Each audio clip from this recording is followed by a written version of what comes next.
welcome back. You're still tuning to Sunrise on ANEKE TV. Let's take a look at major headlines across the major newspapers making across the nation, where we have The Nation, Punch, Vanguard, Daily Trust, The Guardian, and The Sun. Joining us this morning, as always, is ANEKE TV's in-house analyst, Mr. Reyes. It's a pleasure to see you. Thank you, Uche, Yeah. for having me today. All right. And how has it been with Nigeria all this while? Thank goodness it is Friday. Nigeria is Nigeria, with all the factors available. And you're still glowing, and your face is radiant, meaning that Nigeria is a good place to be. Well, not the best place to be, but fair. At least the better places are there, but there are no way to get there. Nowhere is better than home, they say. That is what they say until it is re-examined. Okay. And somebody will find out. Until that there could be places until better than it's home. re-examined. And with us also this morning is Gift Obodo. Good morning, the people of Comfort. How you guys doing? Social lawyer. At the court yesterday, in the studio this morning. How is Nigeria treating you? I don't know. I don't know. At the point in Nigeria, I just say everybody just copy. Just copy. Why do people give me these answers when you're looking so radiant? In fact, let me do a bit of marketing. You know, our viewers there, our audience would see how radiant you are, especially those of them at the global scene. When they look at you, they wouldn't believe there's any story coming from Nigeria is different from that of enjoyment, because you're looking like someone who's really enjoying. We don't say everything. All right, we don't say everything. Now with that, I run back to Good Hope for help. All right, so we go over to our newspaper headlines, where we have The Nation. The headline in The Nation says, Anti-terrorism war. Tinubu beefs up military equipment. Anti-terrorism war. Tinubu beefs up military equipment. Now we go over to The Punch, which says, states demand forensic audit of $8.8 billion crude for loan deals. States demand forensic audit of $8.8 billion crude for loan deals. Now we go over to the Vanguard. Vanguard headline says, Middle East war. Crude drops to $88 per barrel. Dangote cuts price to 1,075 naira. Then we go over to The Guardian, which says, how fatigue, poor accountability make medical mistake routine. How fatigue, poor accountability make medical mistake routine. Now we go back to the Sun newspaper, which says 2027 drama in Senate as wave of defection continues. Drama in Senate as wave of defection continues. Now lastly, in the Daily Trust, where we have power outage may worsen as gas supply drops. Power outage may worsen as gas supply drops. So we go back to The Nation headline, where we are having in the news that Tinubu beefs up military equipment. Anti-terrorism war. Tinubu beefs up military equipment. President Bola Ahmed Tinubu has recently approved a significant surge in the procurement of modern military equipment and logistics to bolster the Nigerian armed forces fight against terrorism and banditry. All right, the headline on The Nation newspaper, anti-terrorism war, Tinubu, beefing up military equipment. It surprises me that we are seeing news like this. What I supposed to be seeing is, as we begin to, what I wanted to see here is not the president, in terms of beefing up what is available. What I want to see on the newspapers are the results. A number of times we speak to the kinetic approach to combating insurgents, and often it usually seems that it looks like the one will take one step forward, will take another 10 backwards. And looking at, yes, it may be permissible that given time, you may begin to beef up, bring in new equipment, refurbish what you had and all that. But with the level we are in this war, one may not be really, looking or so open to embracing the news about Nigeria getting new armaments. The question is, the wars we've had, what have we achieved with it? When are we going to be briefed on the achievables by our men in uniform, our combatants who are confronting these insurgents? We should see numbers, and those numbers should be reflective to such that those in the IDP camp should be able to at least be going home.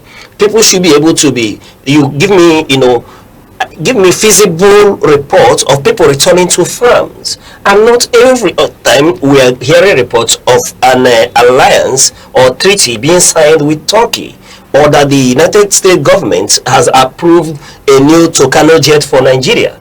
The issues that with war we have, why are we unable to steady the tide? And Mr. S, I will run to you for help.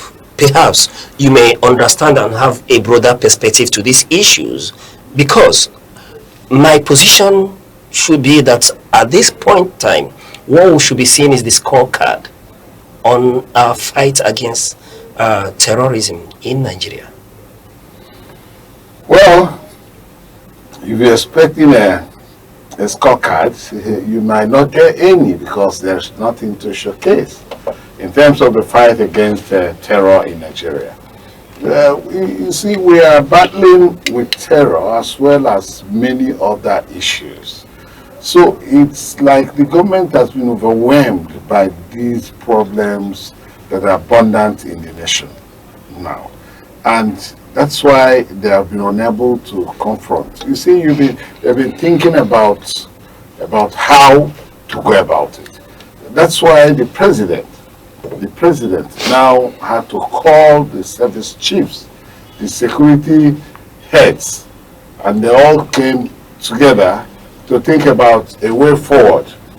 And maybe in the course of that, there are complaints that the insurgency are beginning to use more sophisticated weapons against the security agencies in Nigeria. And that is true, because it goes to show in some of the reports we have that some of our hardware equipment that the security agencies are using are being mangled. So we are talking about equipment that could mangle a solid hardware equipment like that. Then you should be thinking that these people are beginning to use very solid hardware equipment again against the soldiers and other security agencies that are confronting terror practices. And that could be why the government, Ahmed Bola Tinubu, after that meeting, had to, approve further purchases, maybe more modern equipment that could surpass what the insurgency are using, what the bandits are using, so that they confront them. But of course, recently, about 3 commanders have died in the Northeast. You see, so losing 3 commanders in the Northeast is not palatable. It's not a good story to be heard. That the Nigerian Army and sister agencies will lose 3 commanders by an insurgent group. No, it is not a very good story. It is not good at all. It should not even be said. Therefore, they should confront these people. They should face them frontally. How many are there? And how many are the number of the Nigerian soldiers? Where are the soldiers? Are they in the barracks or are they in the field? Let them come out squarely and confront these people, so that Nigerians will know that they have an army that is capable of defending Nigerians and Nigeria. It has sovereignty and everything that could pose problem in this country. But it's quite unfair that so many years back, I'm not talking about the presidency of Ahmed Bola Tinubu, I'm talking about three terms ago, procurement has always been in the budget. And then we ask ourselves, what has been procured? Where is the monies allocated for these procurements? Because we've been fighting terror for quite a long time. The fight against terror is going over 2 decades. It's within 2 decades or more. And if we are fighting terror within 2 decades and we are still procuring armaments for the fight, then it means that we had little or no armament at all before, since we've been doing that. We've been just managing. We've been managing. Where are our jets? Where are our ammunitions? Where are these things that... Because terror is terror. It is a full-blown war. Against terror is a full-blown war. It is not peacekeeping. When you talk about peacekeeping, there are certain equipment you use. So I think that Nigerian government, well, they have already approved. Let the approvals made be used judiciously in procuring the right equipment. Judiciously is the key word here. We do not want to get to a point again where we begin to hear that security spendings were, misapplicated, not misappropriated. We wouldn't even tolerate a misapplication of this very fund, approved fund for, getting new equipment to combat terrorism in Nigeria, because we've had issues in the past where someone in a very high position was accused of misappropriating such funds. But like my good mentor, elder statesman, as a Minister of Information, did say, at one point in time when there was controversy around monies meant for the rehabilitation of Nigerian roads, under the then Minister Tony Anini, and the issue, trust up became a conversation in Nigeria. And then Jerry Ghana came up and said that the issue here is not that of misappropriation, but misapplication of fund. And in this instance, we don't want a misapplication of fund. Let it be used judiciously for what it's meant for. But that said, Gift, what's your opinion on this issue? I actually been waiting for him to lie, because when he was talking about this equipment being, purchased and brought to, fight, combat this thing, and you will talk about the military hands themselves. Is Nigerian government able to recruit the number of qualified soldiers we want to combat this terror? Now, if you check for a number of years now, recruitment in the military has become the major part of problem we have. Now, I can remember a few years ago where their forms were out for application. Now, people keep asking, are you employing us to send us to the war front? Are you employing us to serve our country? I'm asking, is there any difference between going to the war front and serving your country? There are things. So now people are afraid of going there. And now when this equipment, equipment are being purchased, now the problem is, now if you look at the equipment of those people exhibiting this terror out there, you will see that it's more sophisticated. And you will ask yourself, where are this equipment coming from? And if you go back to the data of government, the equipment being purchased, you will see that there is a little bit alignment in analysis. And we'll keep assuming that these are foreigners coming to invade our society. But now the question is, these foreigners, did they pass through the air to grab those equipment into our society? They have to be a loophole where things are going on. And now you are promising us to equip the military to fight this thing. The same you that will, is it for me, I feel like, is it a strategy towards, I think it's a strategy towards the dimension of this equipping the military is not a strategy towards the dimension of 2027 election. There is something we are yet to hear. there's something that we are here to hear. Yeah. Hopefully, whatever we are hope to, we are here to hear. We hope that it will be a palatable one. And like I did say, not when we begin to evolve semantics on either misappropriation or misapplication. But Mr. Reyes, let me quickly come back to while she was speaking, she did raise a very relevant dust and speaking to the way we recruit men into the military. It seems to be one that is has the coloration of nepotism around it. Okay, when you talk about recruiting the military, there's been a tradition.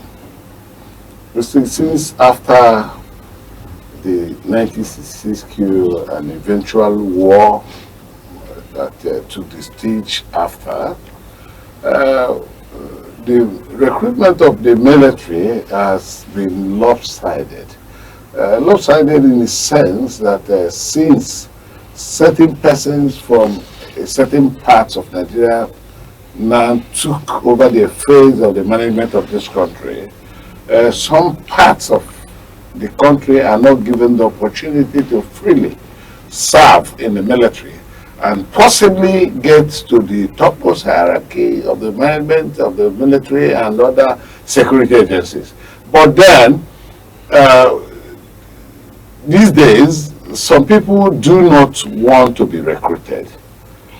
Parents do not even want their children to get involved because now that people are being recruited, maybe from another part, those recruited from these parts that were initially rejected are now being recruited to be taken to the front because they know that those ones possibly may be used as pawns on a chessboard. You know what I mean? So when you push them to the insurgency hotspot areas and they are not equipped,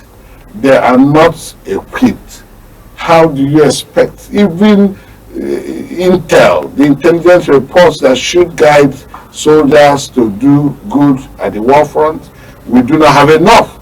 The equipment used to guide yourself and do the magic is no longer there. So how do you now begin to talk about equipment? And how much are soldiers paid? So why are people putting their lives on the line? When you are not insured and you are not paid well, and you are putting your life on the line to be recruited into the army, to of course, secure a country. Sure, it is worthwhile doing. It is worth doing to secure one's own country, and that is patriotism. But then at the same time, the country has to be good enough to those people who are putting their lives on the line, those people who have volunteered to do that service to the nation. The country must ensure that these people are effectively taken care of. Most often you see widows of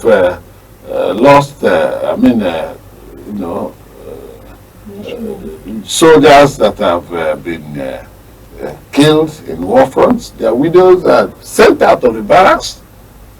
Their children, nobody takes care of them. So how do we begin to, take care of such situation in Nigeria? And why would anybody want to be recruited into the army that does not have any care or any plan for the family? All right. Well, I think in this whole scenario, first of all, we have to give accolades to the federal government because this is the first time or almost the opting time we're having a swift response to the president and the security chiefs coming together to procure and to plan these things. Now, secondly, I want to comment on that area where you see the kind of ammunition these bandits possess. First of all, I was seeing just one or two clips of how these things happened. These guys they have more sophisticated weapons. So I believe and I trust that as these things are going, as this whole improving our security system issue as it is going, that we'll bring in more sophisticated equipment, because they are even wearing night gears night, I don't know what that is actually called, but that thing that gives you rays in the nights for you to Night vision gun. Night vision gun use, and that kind of thing. That's what they're wearing. I don't know if our soldiers have that. And also for the fact of the other side of where we have lost 2 generals, not just to 2 important people in this, just in this year we've lost 2 important people in this particular set of insecurity. So it's something that we have to just look into, and we are also looking at the federal government to see what they do about it, as they have already started. All right, Mr. Reyes, I'm quite worried. One thing I'm able to infer from our conversation is that the insurgents now have superior firearms compared to our combatants. That's exactly what we are saying. So how did we get to that point? Years we've been budgeting about securing arms and ammunition for the purpose of fighting insurgency in Nigeria. So many years we have had big budgetary allocations for security. And what the question now is, what has happened to this money? Did it grow wings and fly away, or were they used to purchase these equipment as they were made for? So that is the question. And at this time we are still going to purchase and make up approvals.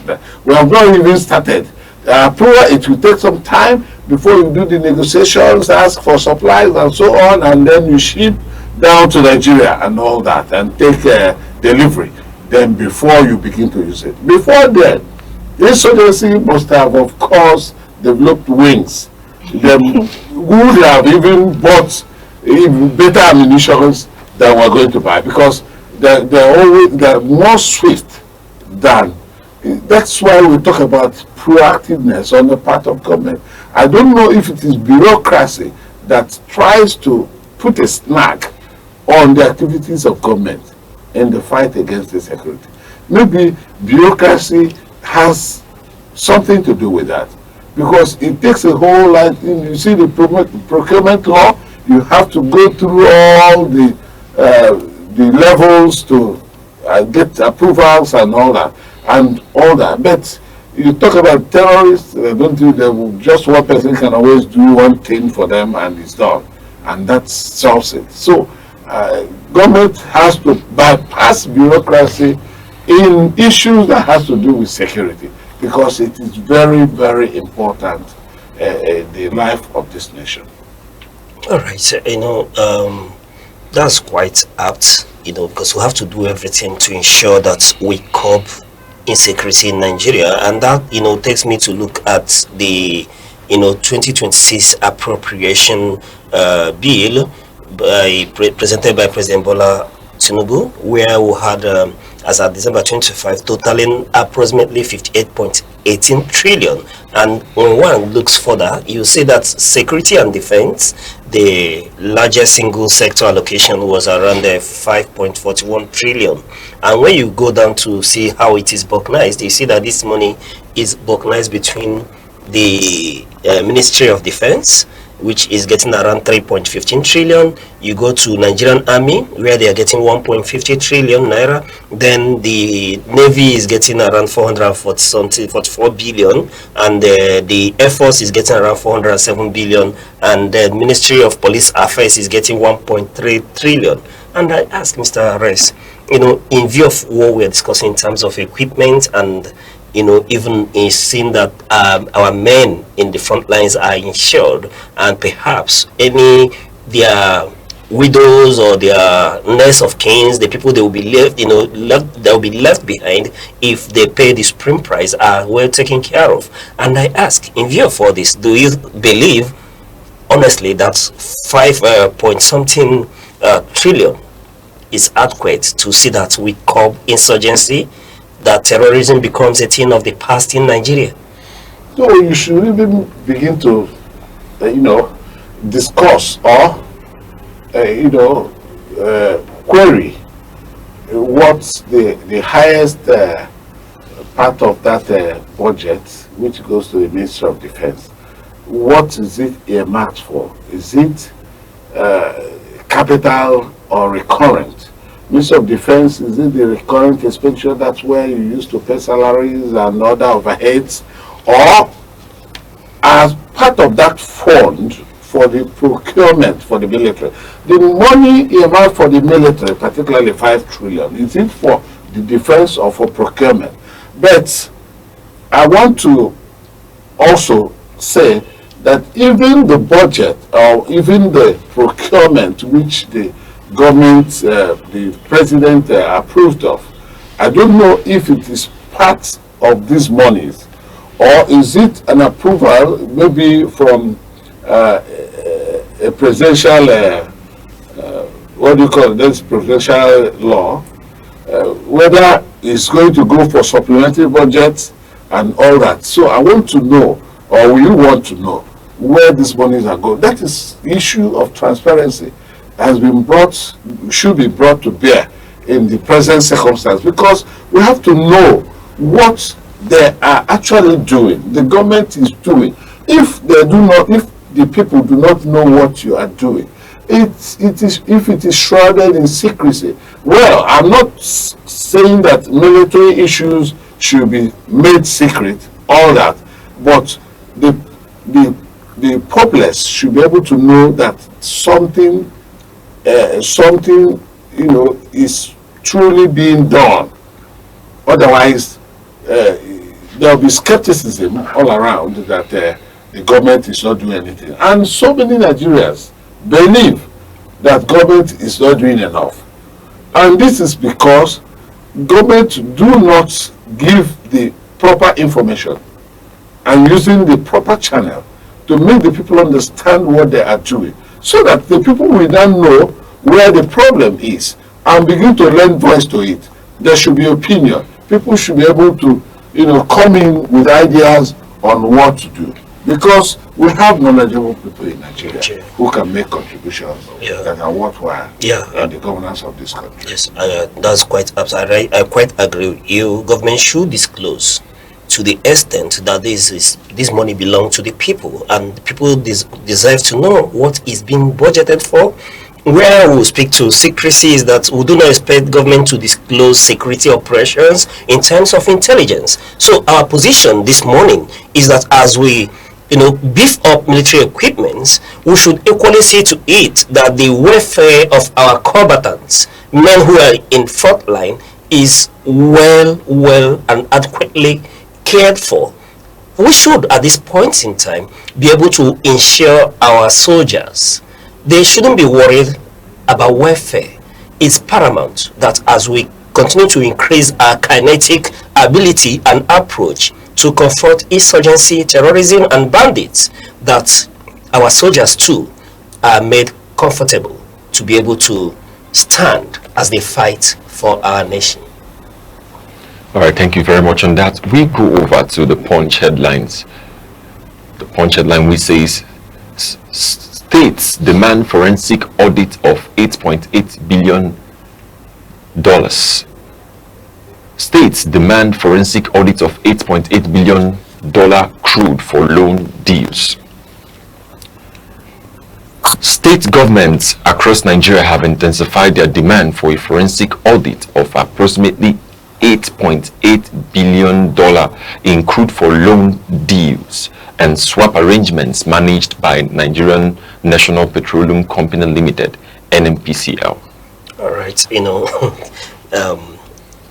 crude for loan and swap deals. A lot of things begin to run through my head. Immediately I saw these headlines, and here we're looking at the situation where the commissioners of finance of the various subnationals are beginning to feel that this deal or this arrangement undermines inflows into the federation account. And we're talking about NNPCL that has gone into this deal where they pledge about 272.500 barrel per day of crude oil in a series of deals, where we're equally being informed that on this deal, which is where they've borrowed about 8.86 billion US dollars. They've been able to repay only 2.61 billion US dollars, which is about 29 point something percent of this total credit facility, leaving about 70.6% of this amount, totaling 6.25 billion US dollars outstanding. And Mr. Rice, one may begin to wonder what legislative backing ensure that we entered into such deals. And again, this loan facility, what is it meant for? Is it to service our refineries? Is it for a current expenditure? Why is it not represented in the inflows to the Federation account? Now that the various commissioners of finance from the states or the subnationals are beginning to question this and call for an audit or a legislative inquiry into this to ensure confidence. The word is confidence, and when we talk about confidence, the opposite is lack of it, meaning that these state commissioners, they have information at their disposal. Perhaps there is hanky-panky here. This deal, does it represent the interest of Nigeria moving forward? Well, that is part of the responsibility bestowed on NNPCL as by the Petroleum Industry Act, PIA. So, the Petroleum Industry Act, we are beginning to look at it from a perspective that it requires a lot of amendments. Sometimes the president had to write off certain amount of money not remitted by the NNPC. And today, again, these things are affecting the Federation accounts liquidity, that is the inflow of money in the Federation account. And the states are looking at these things as being a kind of shortchange. The NNPC, we hold them a whole lot of money. And what they are doing with this money is, when you ask them, they will tell you they are doing this, they are empowered to do this, are empowered to do that. Remember, the last time the president had to sign this executive order to now ask that certain monies be withheld by the NNPC and other subsidiaries of NNPC be transferred to the Federation account directly. You see, and they are beginning to cry foul as a result. So the NNPC is going for loan deals. And these loans are loans, some of which are being used by NNPC for the servicing and for drilling and for the management of these things. And these loans are not loans, that's why they don't go to Federation account to ask for monies for whatever thing they have to do. And then why should we be using petroleum as a kind of loan, swap? Crude for loan. We have not been doing that, but most recently it is an idea that has come in, and Nigerians are beginning to see that it is not profitable to them. That's why we were talking about whenever there is going to be an amendment of the Constitution and there's going to be an amendment of or a kind of Petroleum Act, because the PIA came through PIB, when the Goodluck Jonathan was on seat, that was when they started it, and was passed after his administration. So if the PIA has certain things that are not good enough, the National Assembly should hurriedly look at those areas, those gray areas and lacunas created that has now been used as a conduit pipe to siphon the income of the Federal Republic of Nigeria, to now amend it in such a way that it will be beneficial to Nigerians. All right, thank you very much. Ms. Gift, let me get your opinion on this. When I heard this whole narrative, I was just laughing, because I was expecting this at some point. I just said, okay, what is going to be for Nigeria? using every or exercising every opportunity as an avenue to, for their own gainful back pocket. And I think it's going to tell on us from years to years, like at a point where we cannot be able to account every details of our expenditures and everything that's going on in this country. So I think at that we will cry out for help. All right. Definitely, there may be a time where we may begin to cry out for help in these whole issues. Yes. So the Commissioner of Finance from the states are saying that there must be transparency and accountability in what they are doing right inside NNPCL, and whatever they are doing about revenues that is accruable to the financial account, that there should be transparent. That's why they're now asking for a forensic audit, so that loan deals that are being done should be looked at. We are talking about forensic audit. It's just not an ordinary audit, so that you look at it critically and see if there are an underhand that is working there to siphon funds, so that their monies will come to them. The more money in the federal account, the better for the states, the federative units to earn. And that's what that thing happened, when they had their retreat, and during their retreat, they called for that. Yeah. All right. Thank you very much. And our position here on Sunrise is that we lend our voice to the subnationals, commissioners of finance, and we call for total transparency, legislative inquiry, and approval if such deal are to stand. And also, we equally call for independent forensic audit of this whole transaction and deals so far. All right, we go over to the Guardian newspaper headline, which says, how fatigue, poor accountability make medical mistake routine. How fatigue, poor accountability make medical mistakes routine.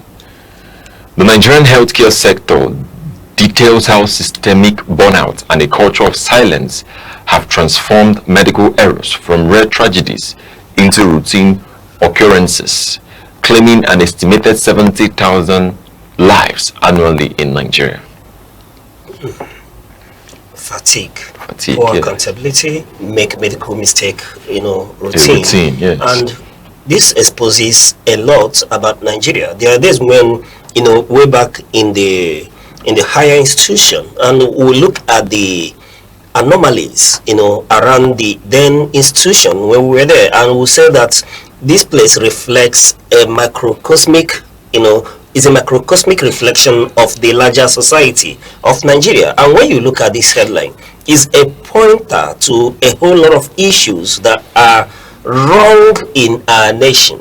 And speaking to healthcare, which equally is a place that one may want to see that the government should be able to declare state of emergency as well, as regards the poor quality of infrastructure available, the speaking to availability of even medical equipments or even medicines. And in Nigeria, a lot of Nigerian citizens seems to pay for healthcare out of pocket more than the government is subsidizing healthcare in Nigeria. And when you take a look even at the medical practitioners, leading to why a lot of persons have raised the question, who heals the healer? Yes, the question is, who heals the healer? Yes. Because even the medical practitioners themselves are not spared of the decay in our society. But this morning, Mr. S, we are beaming a searchlight on the medical practitioners whose poor accountability in reporting of the mishaps in healthcare facilities around the nation due to burnout, due to inability of the state to provide the needed support or equipment, and unavailability of manpower, perhaps due to JAPA, has led to unreported cases which are being estimated to around 70,000 lives. We are losing some to insurgents. We are again at the healthcare, people are dying. Mr. Rice, let me get your opinion on this. Okay, you see, in Nigeria, anything goes. I've always spoken to the issue of corruption. I've always spoken to nonchalancy on the part of medical personnel in this country. The way they practice medicine in Nigeria is not the way they practice medicine when they travel outside Nigeria. Here in Nigeria, you difficultly see anybody that is a patient in the hospital that doesn't have his brother, sister, or any family relation staying at the hospital to look after that person. When we have nurses, overseas, you don't have any such thing. The nurses take care of these patients inside out. But here in Nigeria, a nurse will tell you go and get somebody to look after your ward or your whoever that is ill in the hospital. That's a patient in the hospital. No nurse does the job. So in such circumstance, people do not care. Sometimes they will meet. Sometimes some of them will be sleeping on desk, and patients will be in need of attention. And it doesn't happen. So also with doctors. Some doctors have operated, had incision on people and left scissors and other equipment in the tummy of such person in Nigeria here. It has happened. Someone that Adiche's child died, not just most recently, as a result of nonchalancy, as a result of no care. Then in terms of diagnosis, the doctors sometimes are not, are candid with themselves in terms of diagnosis. I know I had a nephew who was ill, was taken to a hospital here in Enugu, and then they said they have to operate on the child, a nephew, a young person, on the child for appendicitis. Another doctor came in from somewhere and said the patient has to be taken to Abakaliki Center for Lassa fever. And this child is dying. And they took the child to Abakaliki. And the child stayed in Abakaliki, and the test for Lassa fever could not come out until about 2 days going to the 3rd day. Before that test came out, the child died in Abakaliki. Even in Abakaliki, other doctors came and told the other people, let us operate on this child for the child to live. They still refused. I'm talking about my nephew. We were to go to court. Sorry to cut in. Did you apply for medical inquest? That's exactly, I was coming to that. Okay. The question you asked now is what else. So, and the child died. Then when the child died, we went and brought the test result. And behold, the child had no Lassa fever. Hey. So you see the level of, not working together, not understanding one another, not believing in some kind of expertise. Some people might be on top and they believe that the young ones who are good enough to get diagnosis right have not done so. That is the bigger, the elder consultants do not agree with them. And that's how we lost that child. Yes, we initially asked the hospital here, it's a teaching hospital here, we initially asked for an inquest, but at a point, one of our daddy asked us to leave everything to God. Leave everything to God? Yes, and that was how we caved in. For those of us who are in the media, we actually wanted to take it up, and so on. So I am trying to say that this situation has made a lot of people lose their lives in Nigeria. People are not cared for. People are not. A nurse, of course, I read a nurse could not omitted one of the drugs that was supposed to be given to a patient, and that resulted in some complications, and of course the patient died. Right. Gift, let me come to you. You know, we've seen Mr. R's narration of the anomaly going on in our medical facilities, but let me play a little bit of the devil's advocate here. Is it not possible that fatigue, burnout on the part of the medical practitioners could account for some of the neglects that we witness in our healthcare? Yes, I was actually coming to this. You know, I also play the devil counterpart here, because now I'm not actually taking off the whole blame from the medical practitioners here, but now at some certain point in time we see that Nigerian medical health sector is messed up. I use the word messed up. Now you see these doctors, for instance, they have like 20 or more patients to operate on. Now you don't expect one person to, you know, stand the whole day to operate. Why is it so? Overseas you see a medical surgeon have a dedicated patient. You know, the duties are being shared, not one person, you know, taking the whole responsibility. Now you see there's something we call you know, consolidation and encouragement into work duties. Now if there is enough, I use the word enough, you know, sustainability in terms of, you know, giving them their own fee, proper fee. And you see these doctors, even with the tiredness and unwillingness and everything, you see them trying and putting more effort. This Japa syndrome we're experiencing in Nigeria is as a result of them not accurately being taken care of. Now you don't blame them for leaving the country. Then you see our main medical doctors leaving the country because they feel like that their job security and all is being taken care of over there than here. There's no job proper security here if you dilute this thing and dissect it very well. Now these doctors, when you talk about negligence, now you don't expect someone that is not anywhere will sit the whole day in a hospital. That's why overseas you see them, you know, having shifts.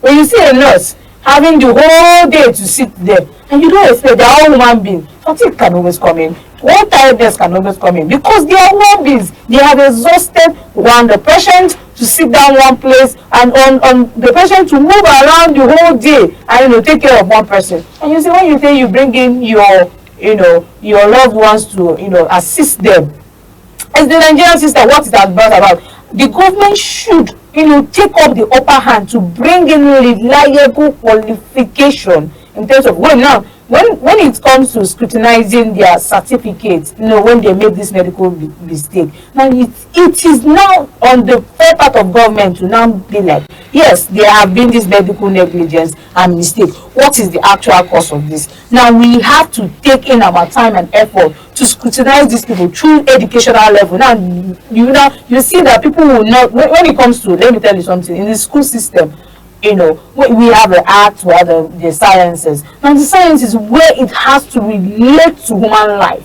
There have to be proper time, and, you know, the work ethics should and the work qualification should be high graded. Now you see people, you know, that, you know, you see them struggle their way in secondary school, making it out big time in university, coming out, and, you know, they call themselves doctors, maybe because they have the connection to bring themselves into that avenue. You see these people, when you invite, they are not even paying their work, but they will be like, what am I even doing there? They just do their way, they have their way. And you see them, when the result of their negligence coming, you see people backing them up. You know, these are things, these are some certain factors we are fighting and combating in this country when it relates to medical health. So I feel that is no longer, basically, the whole body should not be on them, but it should be shared divided, because the government, a lot of things are contributing to this. And I think as we are human beings, we don't exonerate the fact that we get tired, we get exhausted, and especially when there's no encouraging thing that will, you know, give up our efforts as being humans. I think this is the problem we face. All right, let me get your opinion on this. You know, speaking to a lack of accountability, making it a routine for us to continue to see this abnormally continue to soar, such that we're witnessing or speculating that over 70,000 lives may have been lost annually in Nigeria? Okay, well, first of all, I come from the aspect where in news yesterday, the Nigerian Medical Association, the leaders, I would say, have not really been concluded. The leadership has not really been concluded, and given the loopholes of the things that are happening and the direction of accountability, just as the question I was asked, basically losing the lives that have been lost, about 70,000 lives that are lost in Nigeria annually. When you look at it, you will see that it is lack of that same thing we're talking about, lack of strength for people to carry through in the things they are doing, and the government agencies not being able to checkmate properly the activities and the documentation of what is happening or what they should do in the hospitals.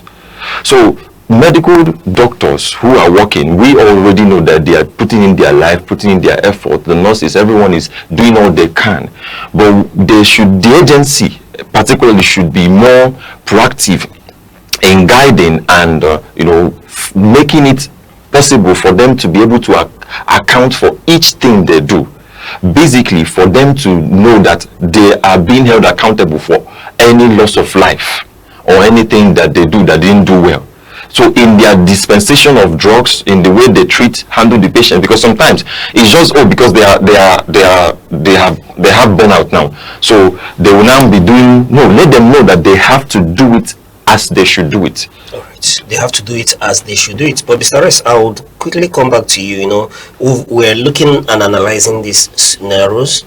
One thing that is not in doubt is that it's a collective responsibility and a collective failure. But let's look at solution.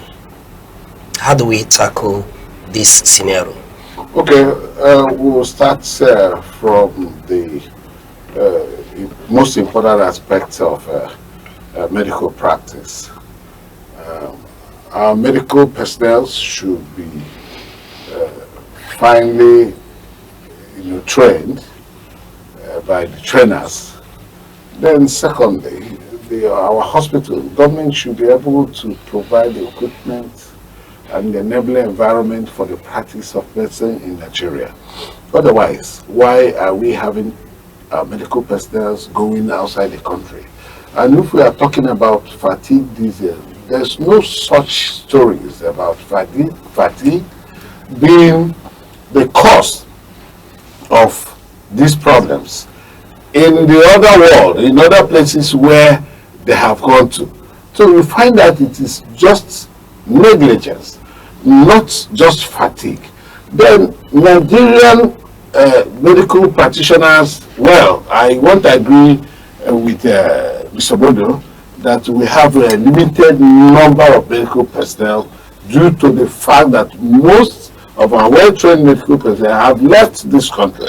Yes, I want to agree with that we need more recruitment, more trainings, but we must be trained because overseas, doctors are not the head of hospitals.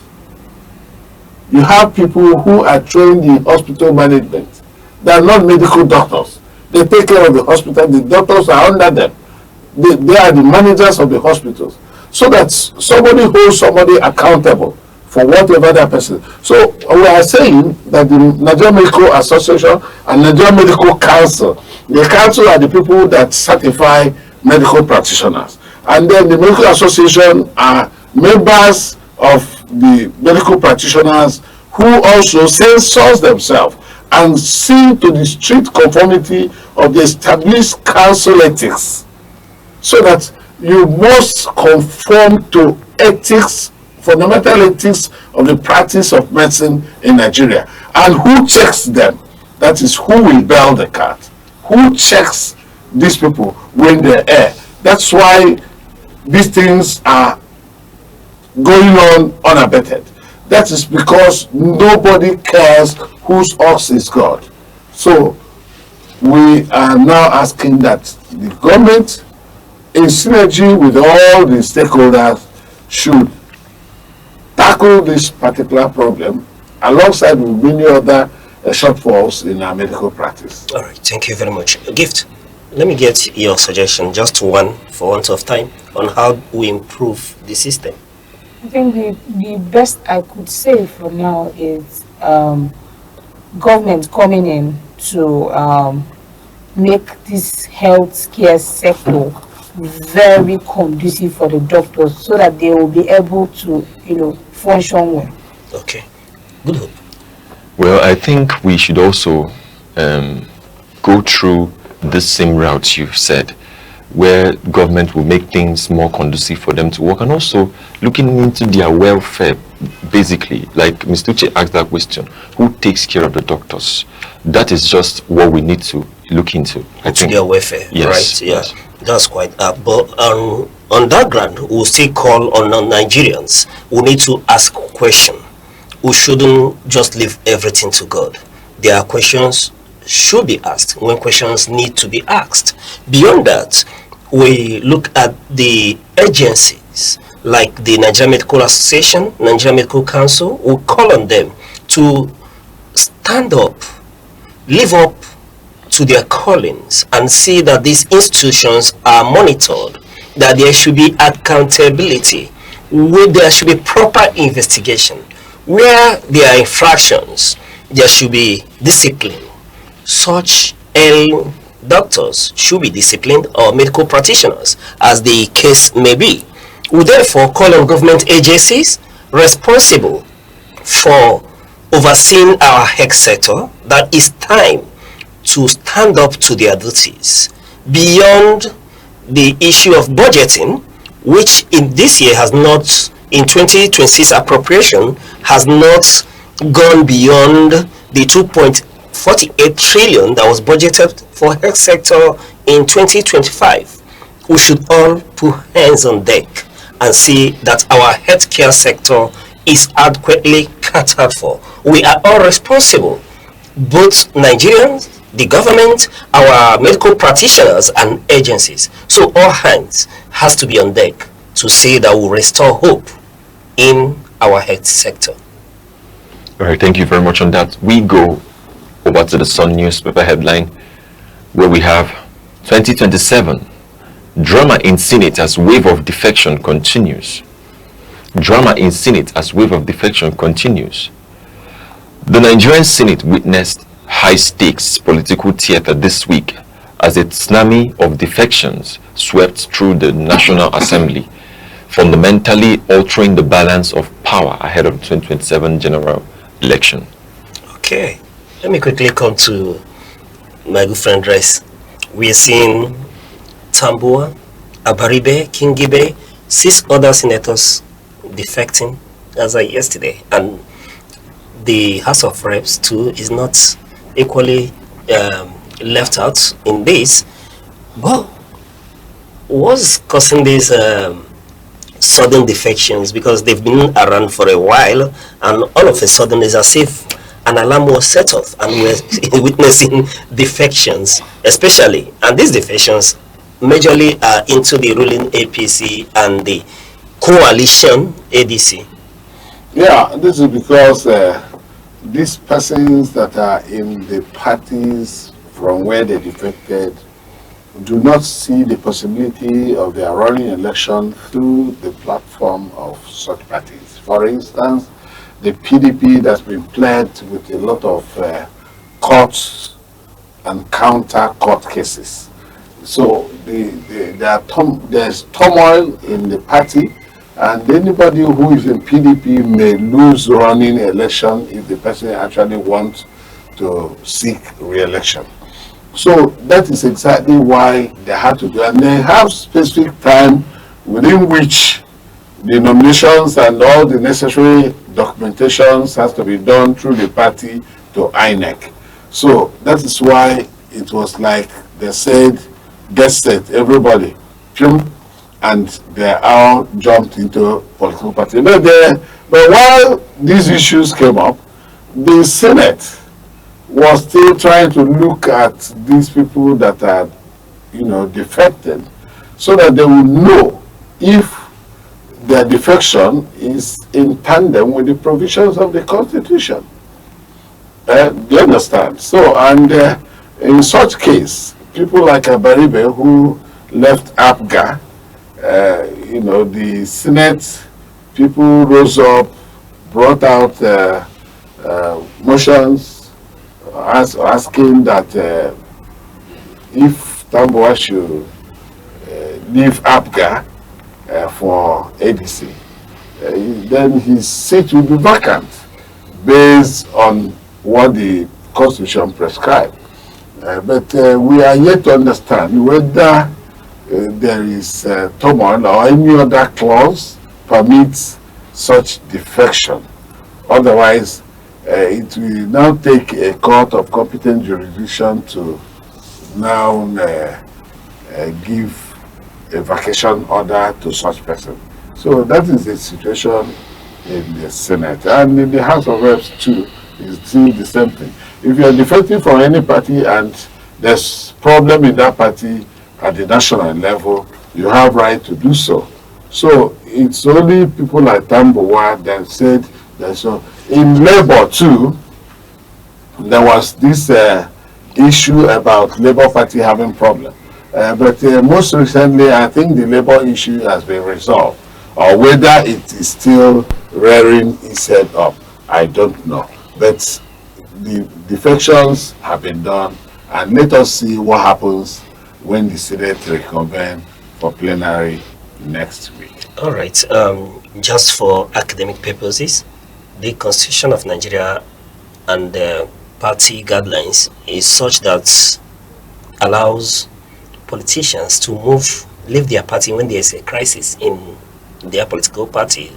And in seeing Engineer Baribe's letter of defection from APGA, he is citing leadership, irreconcilable leadership crisis in APGA has made it impossible for him to continue to remain in APGA, necessitating the move to ADC, right? Yeah, at some point, I feel like, for me, I think it's not a problem of the ADC and the Labour Party thing, but it's about, like, when I was talking the other day, I said that if you see the Senate is constituted about the two-third majority, now you see that the APC has the upper hand, and it's actually affecting the subsidiary party in the system and making them their decisions very volatile. They can actually want to switch, like you made mention, them switching places and trying to, and the Constitution made it possible for them. I feel like it's something that even if there is a reform towards this, it would avert so many things at some point. All right, thank you very much. Mr. Rez, just in a nutshell, it's easy for our politicians to switch places. Just at the flip of fingers, you see them switch places. Does this give credence to lack of political ideologies? Well, when you talk about ideological politics, I do not see ideology subsisting in Nigeria. If there is ideology, then you find out that many politicians will be moving the way they are moving. You see, we see a lot of movements from one political party to the other, even from those who have even sought for the presidential ticket. Even before Buhari became the president of Nigeria, he moved from one political party to the other until he became president. Even the P2B that's in ADC presently that's seeking for election as president has been in many political parties. So I do not know whether there is this ideology in Nigerian politics. Because if you go overseas, you see the Republicans are Republicans, the Democrats are Democrats, and they're always there, win or lose. Like I am an Arsenal fan, I'm a die-hard Arsenal fan, win or lose. You win us many times, 1 million times, I still remain an Arsenal fan. I won't discard Arsenal. Anyway, minus your speech on Arsenal, I quite agree with everything you said in total, especially citing the Republicans and Democrats, but the part of Arsenal, I wish to one day convince you otherwise on that aspect, but your analysis is quite on point. But just a yes or no answer before we move on to the other issue here. Do you see P2B leaving ADC? Do you speculate? There ADC? is no idea about anybody leaving any party after the primaries. But then, I wouldn't want you to be giving me a monosyllabic, an answer that has to be monosyllabic, because it does not give room for us to do give an insight to whatever we want to achieve in terms of explanation. Okay, but do you imagine it possible that he may, at the end of the day, leave ADC? The Electoral Act on its own did not give any such room. By the time the primaries are done, every politician is stuck where he is. Before the primaries, do you see the possibility that he may leave ADC? I do not. You do not. All right. Good hope. All right, thank you very much. Now finally to the Daily Trust, where we have power outage may worsen as gas supply drops. A looming crisis in Nigeria's energy sector as the national power grid faces imminent collapse due to a sharp decline in gas supply to generation companies, GenCos. This shortage threatens to plunge major parts of the country into prolonged darkness, exacerbating the already fragile electricity situation.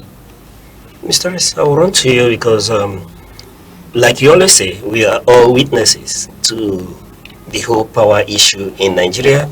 Yes, even bankers that are known for being smartly dressed to work, people are saying they are unable to iron their clothes as things stand now. Here we are seeing that suppliers have reduced the amount of gas supply to thermal power plants, and it's estimated that these thermal power plants require upwards of 1 million standard cubic feet of gas per day to be able to function. Amid the the dams collapsing, now is issue of supply shortage. When will it be a horror for the Nigerian power energy sector? Well, the expectation is not close by. We have spoken about the money plunged into power supply in Nigeria. It has started from power production, transmission, and of course distribution. And we have had problem in this three. Now it is power production. Production of power, we have only about 2,800 megawatts to a country that has a population of more than 290 people. And how do you expect 2,800 megawatts to supply electricity for utmost productivity? It is very, very unfair. We may not achieve power in the near. There's nothing that signifies, there's no indices, there's no indicators that we are going to achieve power production, power distribution, power transmission effectively in Nigeria in the nearest future. But one of the things that we were promised during the campaigns into the life of this administration is that we are going to enjoy stable, steady power supply. Yes, promises have been made. It is not just in the life of this administration. Promises have been made by the other administrations past. So these administrations past that have wound up could not actually achieve anything that has to do with power. Obasanjo took the issue of communication, and now at the end of the day, we can communicate in Nigeria. If he had taken power as much as he did in the issue, it would have been better than this. But now the subsequent administrations could not do anything. Instead, we have gone backward to what it were. They said they were generating 5,000 megawatts, 7,000 megawatts. Where is the 5,000? Now, gas, LNG that is here, we have the road map or the plan to supply this gas to the power plants has been impossible. Why? Because we don't want to do anything right. All right, we don't want to do anything right. Gift, you're enjoying the power supply in Nigeria. I just have two things to say, and one is we are being made a big joke in this country, starting from the current news where the president said Aso Rock will now, submerge to using solar as power. And I'm not asking if Aso Rock, as it is trying to switch over to solar.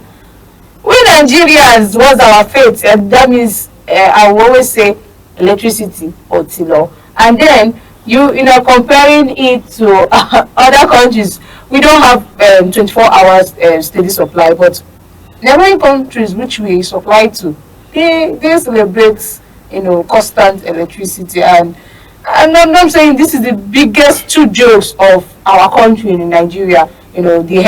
The president trying to switch Aso Rock to solar and everything, and then we're supplying to other countries where we don't even have steady. All right, our supply to those countries are based on security arrangements. But Good Hope, are you switching to solar since Aso Rock is switching to solar? And I say you are always ironing your clothes so you don't experience power outage. Well, I do at some point. Just that, whatever and however it will be for the nation to progress, I'm in for it. When it comes to power, solar, whatever that will make the administration function properly, that is good for us. Yes. All right, so this is where we call it a day on this editions of Sunrise. Thank you very much for waking up with us. And also, this is where we are cutting short on the newspaper headlined commentary. I am Good Hope Chukuma, thanking you for doing this and waking up with us today. Yes. And Mr. S, thank you for those in-depth analysis. Thank you for having me. And for you, the viewer, keep watching ANEKE TV. We will always make the discourse very incisively. And do well to start planning to leave Arsenal Football Club as well. And Gift. Yeah. It's wonderful having you here at Sunrise this morning. I want to say thank you to the viewer out there, and it has been a fun pledge, outdoor and exercise of opinions. And that's all I can say. And Uche Osai, on behalf of all of us here on Sunrise at ANEKE TV, will say thank you for watching and keep watching till we come your way same time on Monday. Bye-bye. Bye.